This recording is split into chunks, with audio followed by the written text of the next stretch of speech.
spoken for.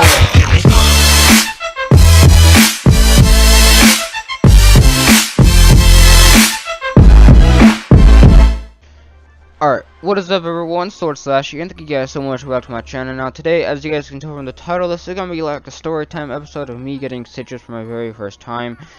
But we're gonna be, in the background, you'll be seeing some Clash Royale 2v2 gameplay with Royale Pub Timmy as our teammate.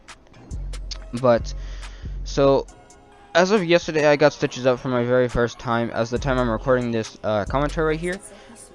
Yesterday is the day I got stitches and everything got patched up, and also the day when, like, the accident happened, I guess.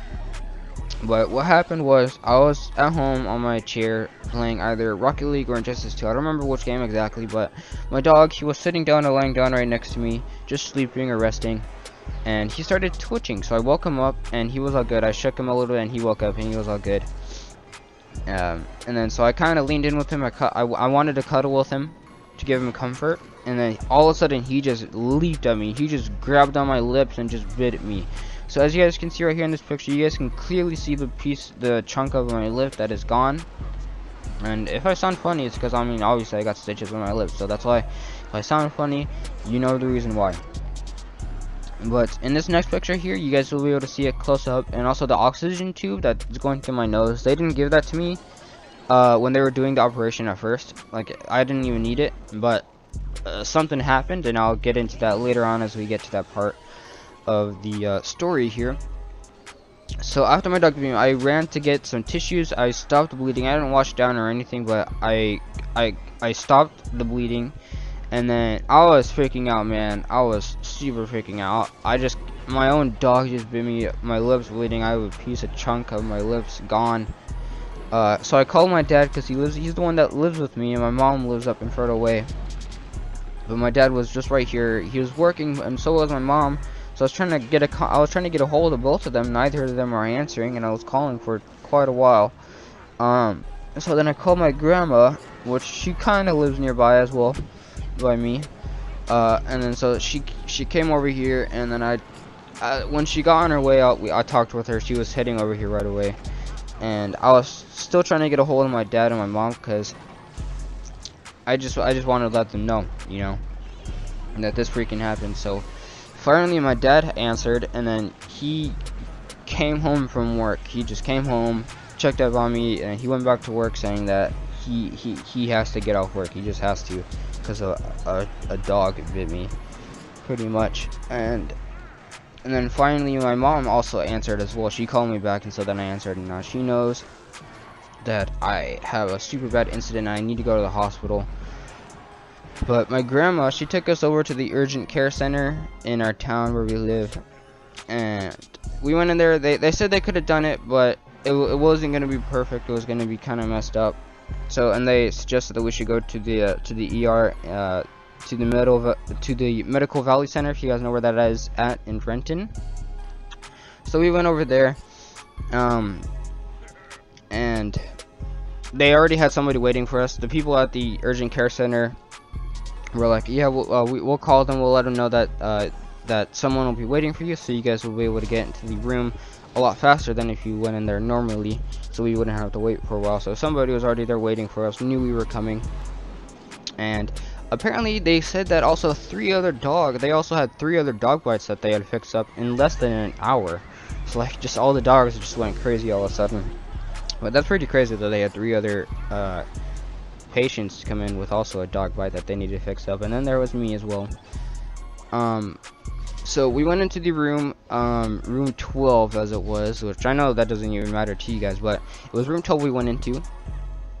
And I got into like the gown or whatever, not the gown, but like the thing that they make you put on. I don't even know what it's called, but the thing they make you put on. And so I sat down on the bed, or lay down in the bed. And so the first thing they did was they injected an IV into me.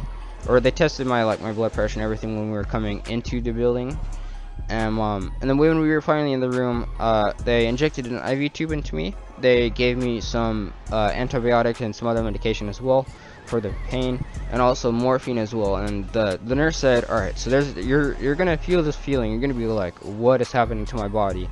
And she said it's only gonna last for a minute. And man, it definitely felt super weird. I can't explain the feeling. There was just a sudden rush, like I don't know, I can't explain it. There was just a sudden rush going in my body, and especially when she was lowering the bed, that even made it feel super weird when my body was elevating on that bed. But after that, the doctor came in and they started numbing my lips. And then after they numbed it, they did a little numb test. So they were like, this part feels normal, right? And I was like, yep. This part feels normal? Yep. Does this part feel numb? I felt this feels numbish. Alright, does this part feel numb? I was like, yep, that part feels numb. So the part that felt numbish, they injected more numbing medicine into it. And then they said it's kind of hard to hit the specific nerve to get it numb. But which I finally got numb. And then the doctor left and some other guy came in with like water. It wasn't really water, I don't know what it was, but they got a tube and they inserted the water or the liquid into that tube, and they also had like a round funnel with like a squirting type thing at the end, so they can get it like perfect into the spot into my wound. And so he did it for a couple of times, and it was all good. It was perfect, everything was going good. And then all of a sudden at this one time, I just felt super lightheaded. I did not feel good at all.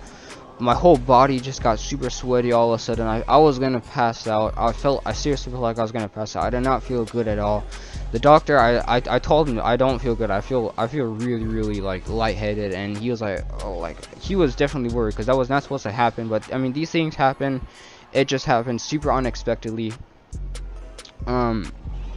And yeah, so the nurses came in and they laid me down on the bed. Because I was sitting down and I was in a sitting position when the doctor was squirting the liquid into my lip. And then the nurses came in. They lowered the bed so I can lay down, and they put in an oxygen tube into me so I can breathe a lot more easier, and it'll help me out. They said, obviously, it's oxygen. Oxygen is so useful, so beautiful. But yeah, so then after a while I finally felt better, and the nurse, like when she inspected me, she was like, oh man, you were super pale, and like your arm just got all sweaty all of a sudden. And then after a couple minutes she was like, yeah, you're definitely getting better. And I also felt I was getting better, and that she said my colors were coming back. Man, I guess I was super pale or something, but she said I was getting better. I obviously felt better. I let her know I was feeling better, and she's like, yeah, you look like you're getting better. So after I felt good, I was like, alright, I feel really good now. I feel alright. So then the doctor came in, and then he proceeded to do the stitching operation. And so I had my eyes closed. I just wanted to close. I could have done with my eyes open, but I just wanted to have it closed. And when they were stitching it, I felt some like puncture. Man, for me to say these p words, like how it just words in my mouth, is weird for me to say. But yeah, so they punctured my my lip.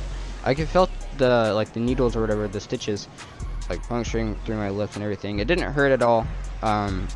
Only in certain spots I felt it. Some parts are definitely a lot more numb than others. But when it finally finished,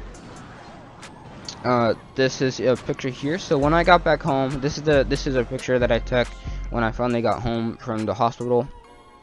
And this is a picture here when literally at the hospital when I was laying down when they just finished it.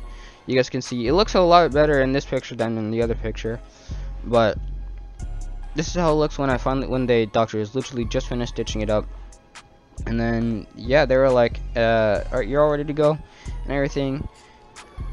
And they gave us a picture of not a picture, they gave us a paper of like just these information stuff about like these medications I need to get, that I need to take. And before we get into that though, this picture here, you guys can see the top part of my lip and how there's a bump right there. If you guys can see the bump, but if you guys look at me in person, like my lips are definitely not even, they're like a little off. So that kind of sucks. But the doctor said I'll have a scar as well. But you know, I'll have to go with it, man. This life, stuff happens. No going back. It's already done, so whatever. But yeah, in this paper that the doctors gave us, they said, all right, yeah, so you guys, you can look through these, give you some information about what you need to do and everything. And you guys will need to make an appointment within a day or two. Make an appointment to remove your stitches in 5 to 6 days. So in 5 to 6 days, I can go back and remove my stitches, which will be awesome because I won't have any problems eating or like laughing, having a great time, or anything like that. Because it freaking sucks right now. Even drinking, it's just a lot. It's just difficult. I can manage, but it's difficult. That's all I can say. But man, and another sucky thing was when we got back home, we read the paper, and the medication was sent off to this place in Renton, back near the Valley Medical Center. So we were supposed to pick it up while we were still out there, but we didn't go pick it up.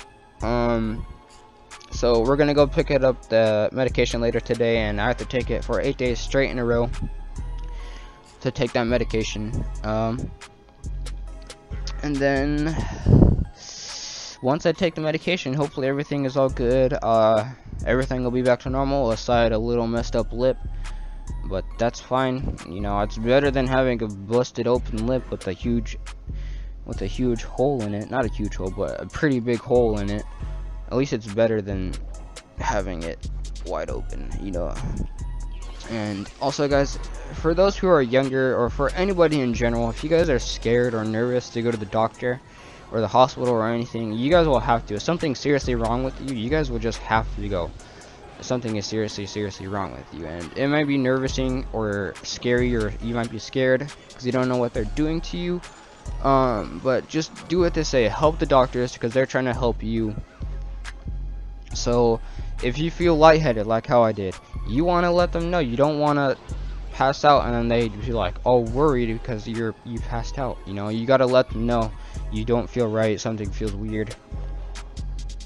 You know, they're pretty much not really saving your life. In some cases it is saving your life, but they're doing something really good for you. And so just do what they say. Don't be scared or nervous of what the doctors have to do or what they ask you. Just help them out and they'll help you. And yeah, that's what I want to say to you guys who, you know, who may be nervous or whatever. And I was nervous at first, but then, you know, like I was like, this has to, you know, it's whatever, I have to get this done. And it was all good. It turned out all right. Everything went pretty good. Operation went well. But yeah, so this is the little story time that I wanted to talk with you guys about. So yeah, so hopefully you guys did enjoy this video, and also the background gameplay of 2v2. If you guys were paying attention to that, of me as well, I was talking over it. But yeah, I'll be up with another video pretty shortly. And if you guys did not see the end of my 40-minute Clash Royale video, I know that was super long, and that some of you may not have watched it or watched it all the way, but I just wanted to let you guys know that at the end of the video I said pretty much thank you guys so much for how many subscribers I have, and at 200 subscribers I'll either do a Q&A video, but I'll need you guys to ask me questions, or I can go back to the roots of my channel, or I could even do both. But what I mean back to the roots of my channel is back to like Pokemon or stuff like that, like in another Pokemon series. It won't be the whole game or anything. It's just, you know, I need to get more content out on YouTube here. And so yeah, if you guys are interested in more Pokemon or a Q&A, you know, obviously ask me questions if you're interested in a Q&A. And yeah, that's a thing I might do for my 200 subscriber special. Obviously for like the other YouTubers, pretty big YouTubers, 200 is a small number, but it's a big number. It's a huge milestone when you first start out. It is seriously so huge when you first start. It's seriously, thank you guys so much for all you guys coming to my channel. You guys don't know how much it means. And man, I still can't believe I got bitten by my own dog though. But yeah, thank you guys so much for watching. I'll see you guys in my next video. So once again, I know I said this already, but once again, comment if you want to see Pokemon or ask any questions. Alright, that's all I'm gonna say. But yeah, so I'll see you guys in my next video. Thank you guys for watching.